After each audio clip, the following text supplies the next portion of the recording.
Otasansan rédíò and TV a wà lórí Facebook àti YouTube. ìròyìn tó ń tẹ̀ wá lọ́wọ́ ní yàjóyàjó ìròyìn sọ pé ọ̀kan pàtàkì ògbóǹtarìgì èèkàn nínú ẹgbẹ́ Afẹ́nifẹ́re ẹgbẹ́ ọmọ Yorùbá ó ti dágbére fáyé o ó ti já wàhálẹ̀ ó ti káyé pódìgbò ṣe ó ti jẹ́ pé Olódùmarè tàwa ni àgbà nínú ẹgbẹ́ Afẹ́nifẹ́re bàbá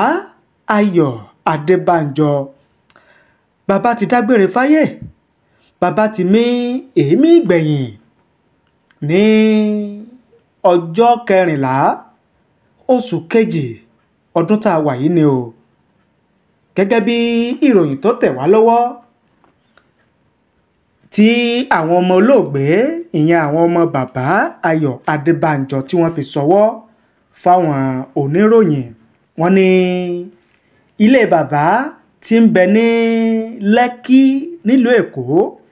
pé ní bàbá ti dágbére fáyé o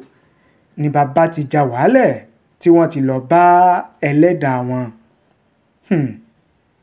àṣé àwáyé má kú òsì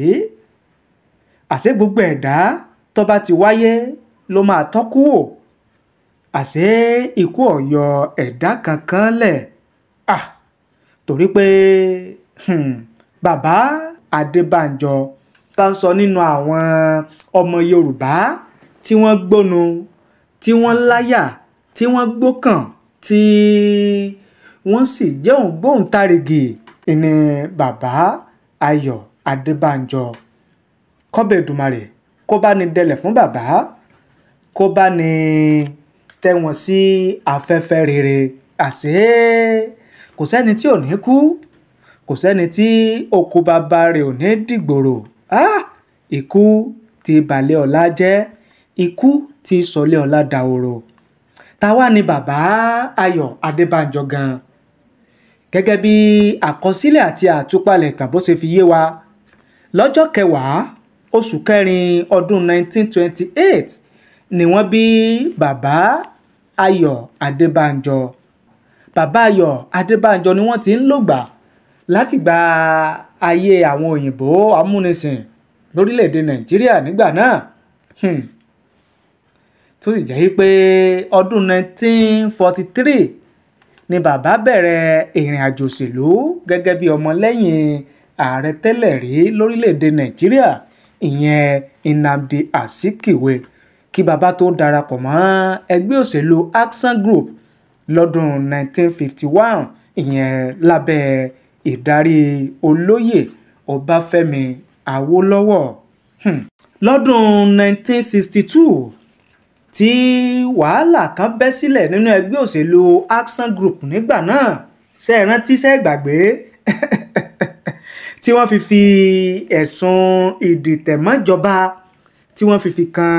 bàbá Adébánjọ tó sì sá lọ sí orílẹ̀-èdè Ghana gbà tí wàhálà yẹn pọ̀ tí jàngbọ̀n yẹn pọ̀ tógun yẹn pọ̀ ìyẹn tí wọ́n fi mú bàbá Adébánjọ ni bàbá bá wò wípé ẹ wo èmi ò fara síko náà o ni bàbá bá gbéra kúrò lórílẹ̀-èdè Nàìjíríà tí wọ́n sì sá lọ sí orílẹ̀-èdè Ghana nígbà náà. Bàbá tó bí Adébánjọ ó ní wọ́n fi òfin gbé nígbà náà tí wọ́n sì gbé bàbá tó bí Adébánjọ sí àhámọ́ dípò ọmọ rẹ̀ tí í ṣe Adébánjọ nígbà náà.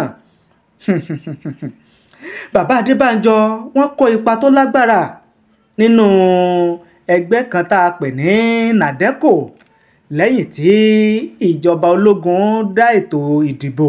ìyẹn ètò ìdìbò June 12 ọdún 1993 tí wọ́n dánù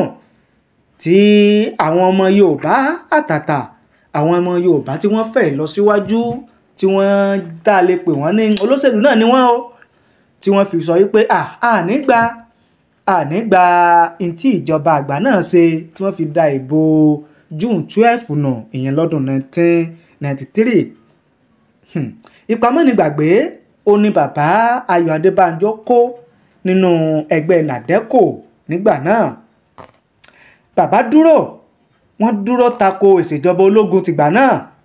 tí wọ́n sì ń pè fún dídá ìjọba padà sọ́wọ́ àwọn alágbádá. Bàbá Adébánjọ jẹ́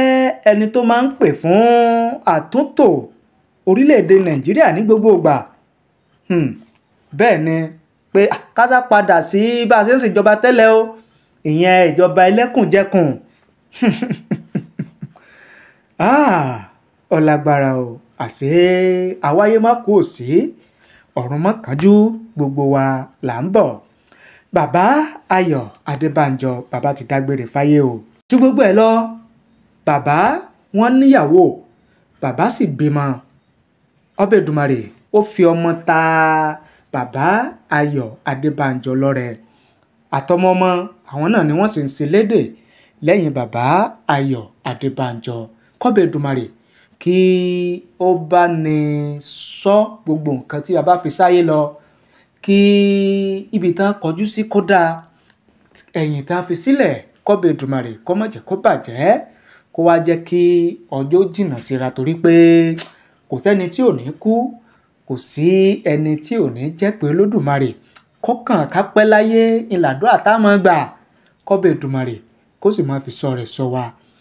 Ẹ ṣé bẹ́ẹ̀ ṣe ń wò wá, ẹ ṣé bẹ́ẹ̀ ṣe ń gbọ́ wá, ẹ bá ní pín, ẹ bá ní share rẹ̀ kó sì káàkiri àgbáláyé. Bàbá Ayọ̀ Adébánjọ ti dágbére fáyé o ní ọjọ́ 14 oṣù kejì